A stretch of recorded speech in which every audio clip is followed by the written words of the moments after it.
Shalom, shalom.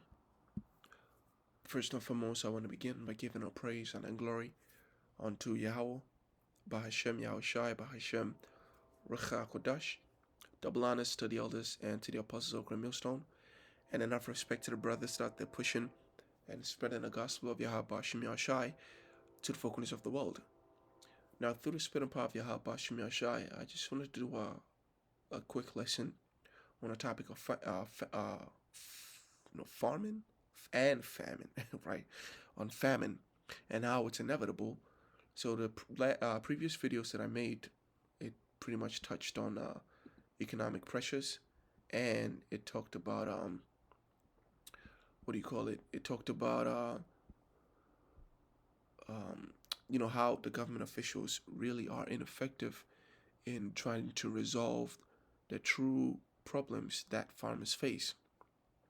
What I'm going to do in this video is I'm going to play other videos that highlight a topic, a problem that I think we're all aware of, which is the soil nutrients depletion and all, so on and so forth. I'm going to play videos like that, and after watching these videos, we're going to understand why, fertilizers or things like triple super phosphate and diammonium phosphate and urea, if I'm pronouncing that right, where is it, are necessary and are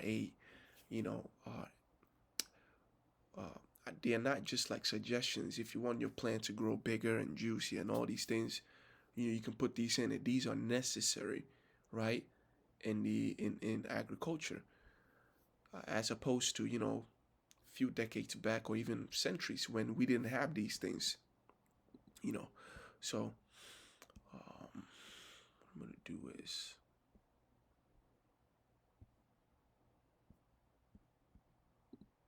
begin with this video. Now, this is going to be an interesting video because what I thought was true was absolutely not true.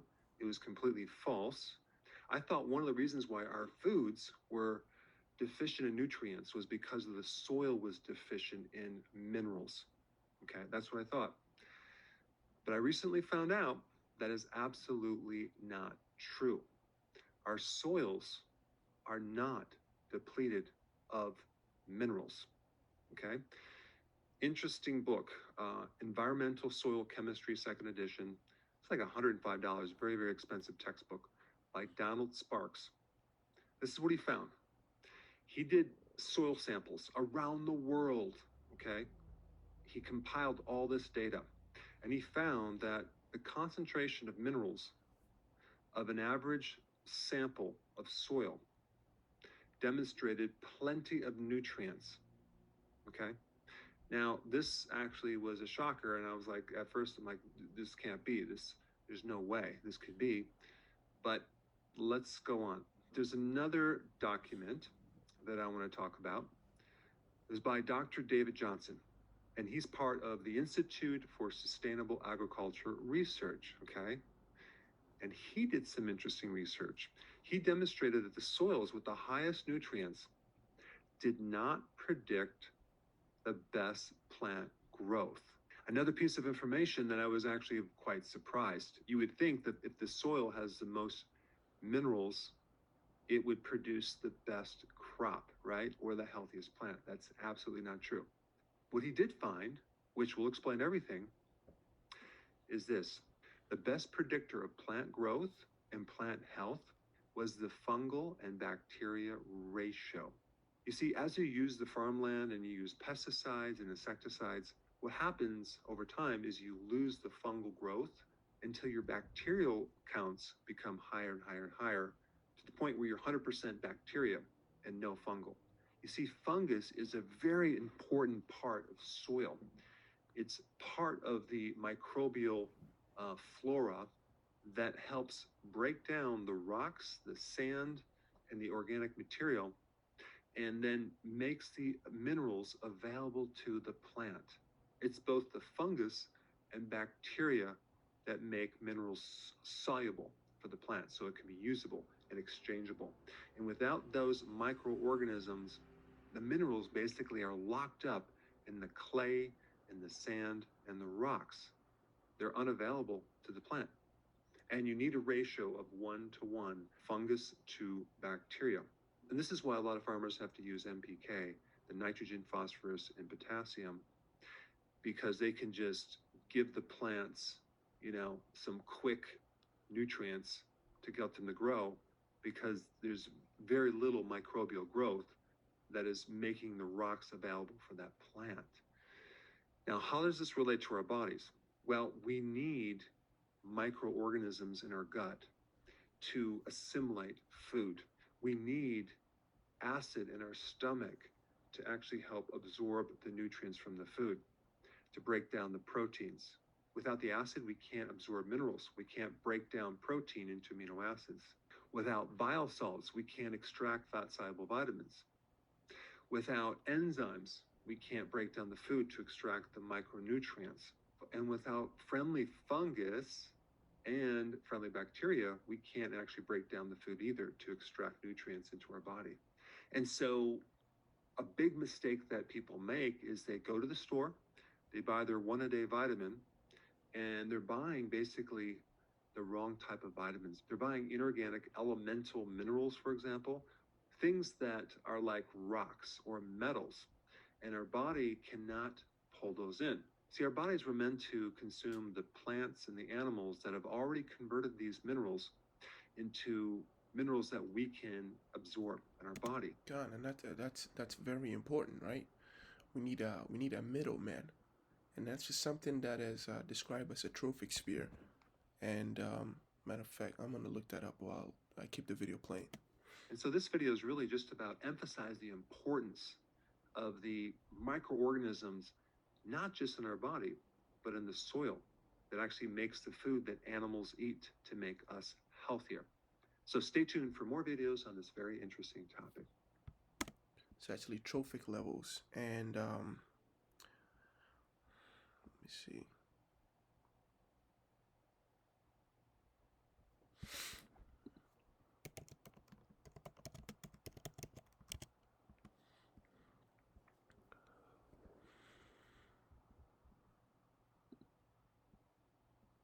Right? So trophic levels, you have,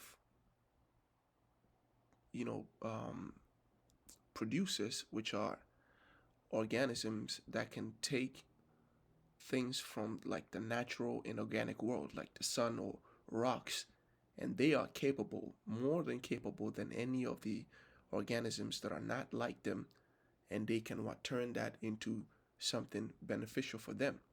Once it's good for them, anyone who consumes them receives that nutrients that they, or whatever it is that they broke down from the inorganic materials around them. And then whoever eats that and goes on and on and on and on, right? And so our trophic level, we are not, what's it called? We are not producers, right? We are more like secondary consumers, right? We eat animals that eat the plants, and we also eat the plants. And this is the energy flow rule, which is that if you try to achieve this from that, this animal, this organism already used up some of this nutrient. So when you catch him, if you're from this level and you catch someone here, you lose some of the energy that they got from here, and it goes on and on and on and on and on, right? So that's what you see. That's what you see here. So that was a very good breakdown, and the next video explains. This one actually explains how it's very difficult to understand why is it that the plant is incapable of taking the nutrients from the soil and breaking it down and giving it to us, even though the nutrients is in the soil, right? Now, this video that I just played explained the reason being the bacteria to fungus ratio, and how the fungus has been destroyed with pesticides, right? And and the more you farm, and every day you coming in, you're doing the same thing, you keep throwing pesticides on it, that kind of destroys it, right? And it makes it incapable. Well, what is this video talked about? Let me see.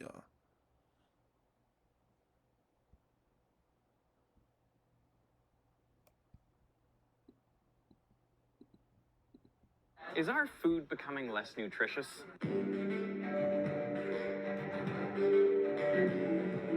Many people claim that the nutrient content in our food has been decreasing over the decades. But is this really true? And should we be worried?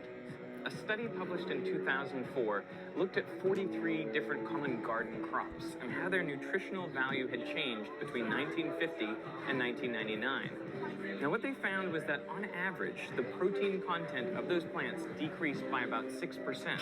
Vitamin C decreased 15%, and vitamin B2 by a whopping 38%. They also noticed declines in minerals like iron and calcium. Now, there is some debate around the numbers because, well, how well could we really have measured those nutrients back in 1950? But there is still this concern that the food we're eating today might be less nutritious than, say, the same vegetables 50 years ago. Several other recent studies also suggest a pattern is emerging. So if we're witnessing a nutrient collapse, what's causing it?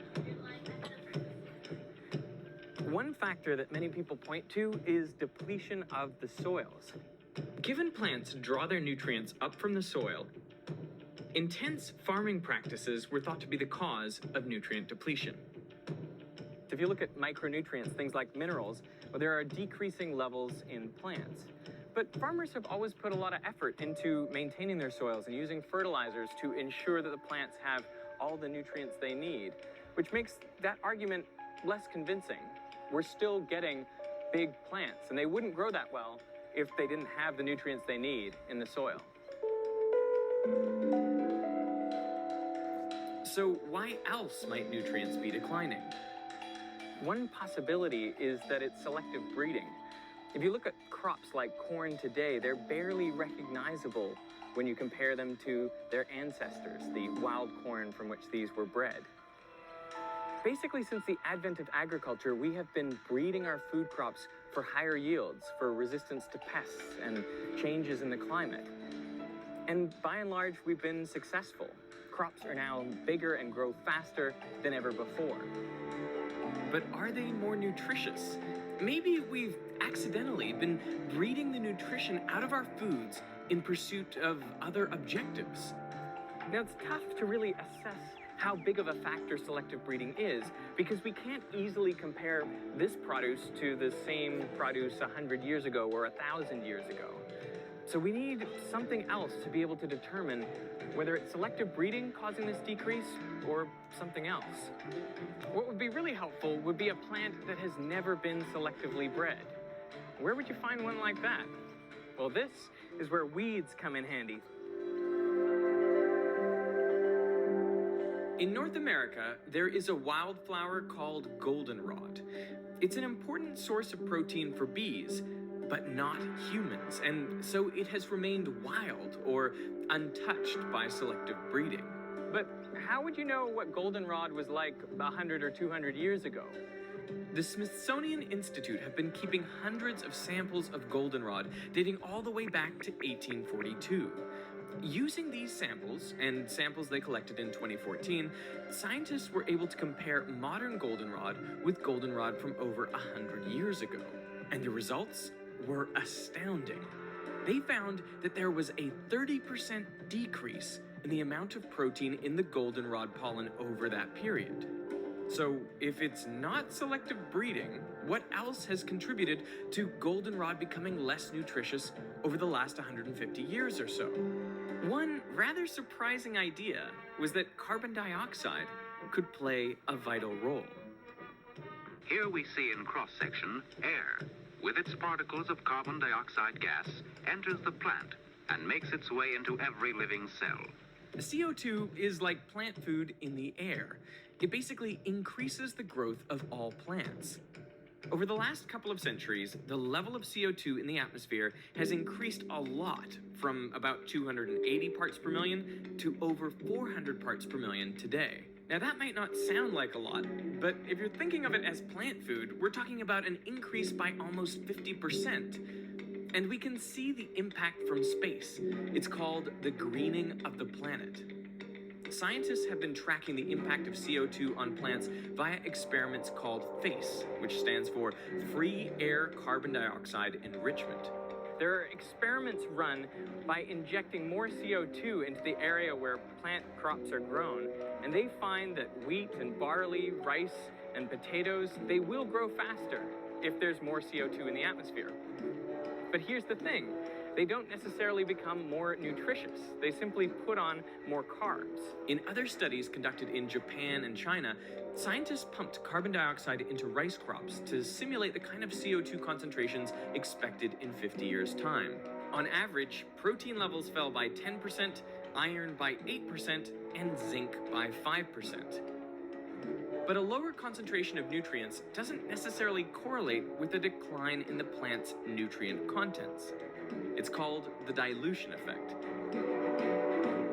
So what does all this mean for us? Well, by 2050, scientists estimate that up to 150 million people in the developing world may be on the verge of protein deficiency due to the decreasing levels of protein in their staple foods. So does that mean we should all be taking vitamins and supplements? Well, no, at least not yet, because the nutrient declines are small enough that you should still be able to get everything you need from a well-balanced diet, including plenty of fruits and veggies. But the increasing levels of CO2 and the dilution effect may be exacerbating the obesity epidemic. The thinking goes like this. We feel full or satiated when we've consumed a certain amount of protein. So if the protein levels are going down, we may have to eat more food, more carbohydrates, and more fats to achieve the same level of protein. And that may make us fatter. While this is still a contentious theory, what is becoming increasingly clear is that the changing atmosphere, specifically the rising level of CO2, is changing the food we eat. Okay, yep. So the problem, again, is that there are many, it's difficult to figure out what's going on, right? But there are many obvious clues as to what the problem could be, what the root of the problem could be, right? So you vacuum up from your carpet, or the dirt that you wash off from. Today I want to talk to you about dirt, not the dirt that you vacuum up from your carpet, or the dirt that you wash off from your car. Maybe the word dirt is throwing you off a little bit. Maybe a better term would be soil. That medium which we grow all of our plants and vegetables and herbs in that give nutritive value to things. Would it surprise you to know that about 10% of the land on the planet Earth is that which feeds all 6.5 billion of us? In fact, there's some research that's very interesting, yet kind of disheartening. Let me share that with you. A 1992 Earth Summit report, when compared to 100 years ago, American soils are 85% depleted of the minerals and elements that we need to assimilate for our well-being. Now notice that report was 20 years ago. So in the last 2 decades, our soils health account is probably near bankruptcy. When I was a boy, my mom said, "Steve, eat your vegetables." And I trusted her, made sense to me, and I was kind of obedient. My favorite TV program at that time was Popeye the Sailor Man, the cartoon series. And I used to enjoy watching Popeye when he needed help or needed extra strength. He'd just take a little bit of spinach and he would have superhuman strength and speed. I wanted to be like my sailor hero, and so I ate my spinach. Back then, when I was a boy, a serving of spinach had about 150 milligrams of iron content. Today, that same serving has less than 5 milligrams. In other words, our over-farming and eroding and even desertification of our land has made empty calories, almost like the plastic fruit that is on my mom's centerpiece in her living room. As an example, let me share with you another research. British Food Journal study reported that in the last 50 years, the potato has suffered the following nutritive losses. Now understand, that's losses of nutritive value. 100% of the vitamin A, 57% of the vitamin C and iron, 28% of calcium, 50% of the riboflavin, and 18% of the thiamine. And it was a similar outcome for 25 other fruits and vegetables. These revelations made my mom's statement to me to eat my broccoli seem a little bit hollow. Remember, plants can make vitamins and enzymes as long as there's the proper nutrients in the soil they grow in. They can't make minerals. Those minerals have to be complete in the soil also. In an attempt to put back life in the soil, they are putting copious amounts of artificial fertilizers. These chemical supplements, though they're cheaper than growing things organically, don't have the nutritive value or nutritive quality that organically grown vegetables do. Let me share with you another article. This is from Article Base, and it's an article called "Soil Depletion is Going to Kill Us," which gives the feeling that fruits and vegetables now are almost junk food. When you realize that, and add to soil degradation, that premature harvesting, processing, additives, genetically modification, and cooking, how much food value or nutrition is still really available to us? The solution is simple: to get back to raw, organic compliant foods that are grown in pristine nutritive soils, such as sunwarriors, and you're worth it.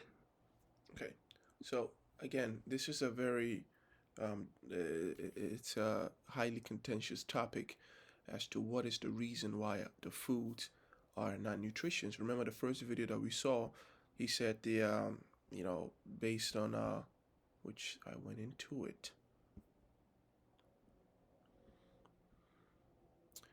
The textbook that he referenced, it's really it's pretty good, right? It talks about, let me see. It talks about how soil components interact with chemicals and pollutants. And so, although this man, Donald L. Sparks, did his research and compared all the soil that are arable, and he said that it has plenty of nutrients, but the plant can't take the nutrients out of the soil. And this man says that, he reads research and it says it's the soil that's depleted. In any case, the food that we eat is what is completely shit, And this video that we saw, he talks about how the problem could be selective breathing. You know how Esau is always, at least very recently, they have been, messing around with the genetic makeup of plants, just so they can have high yield and so they can eat more and more and more. They can have plants grow faster. When they do these things, the plant, it comes at a cost, right? It comes at the cost of the plant's ability to take nutrients from the soil. That's what some of the explanation is. And so, the point, like I said, the point really here is that the food is in trouble, right? The food that the world consumes, especially America consumes, is bad for the health of the people, and it can't even grow on its own. It needs artificial, interventions. And so, let me see. Oh.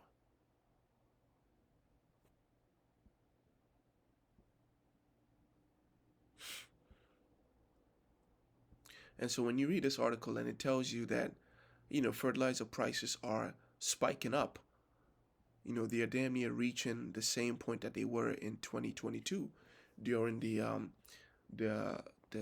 Vanessa era, right? During the lockdown era.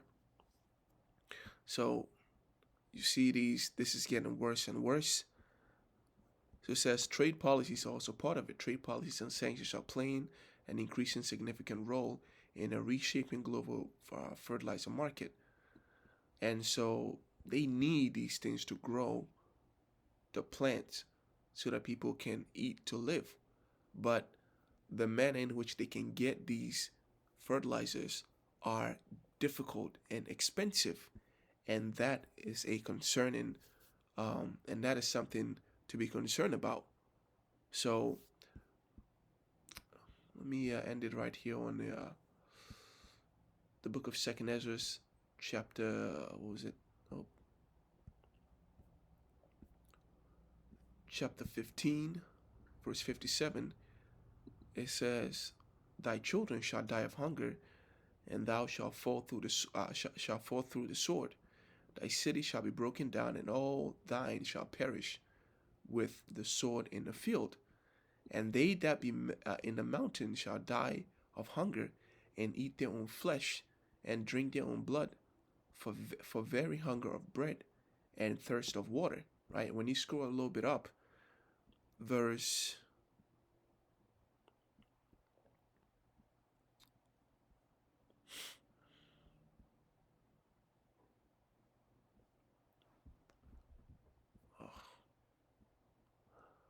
okay, verse 18, it says, "For because of their pride the cities shall be troubled, the houses shall be destroyed, and men shall be afraid. A man shall have no pity upon his neighbors, but shall destroy his house with the sword, and spoil their goods, because of the lack of bread, and for great tribulation." This is all as it talks about when you go to the 6th chapter. When it comes to the end of this age, before the kingdom of heaven is established,